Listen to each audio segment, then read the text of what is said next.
తెలియపరుస్తున్నాయి. ఇదిగో అత్తమామలను గౌరవించాలి. ఇదిగో నీ అత్తే నీకు తల్లి అయి ఉంటున్నది. ఇదిగో నీ మామే నీ తండ్రి అయి ఉన్నాడని లేఖనం తెలియపరుస్తున్నది.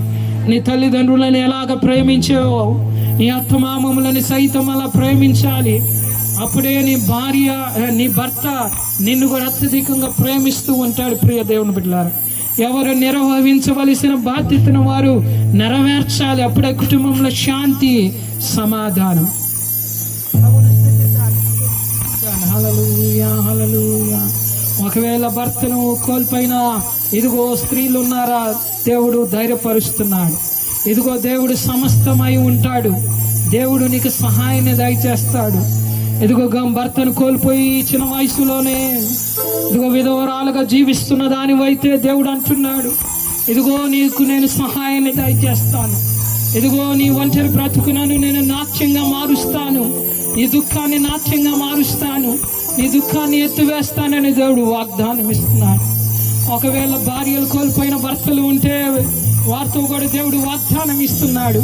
ఇదిగో నిన్ను తల్లి వలె తండ్రి వలె నేను నిన్ను ప్రేమిస్తున్నానయ్యా. ఇదిగో నీ భార్య కోల్పోయిందని నువ్వు బాధపడకు. నీ భార్య నీకు దూరం అయిపోయిందని బాధపడకు. ఆదరణ కలిగిన దేవుడు గొప్ప దేవుడై ఉన్నాడు.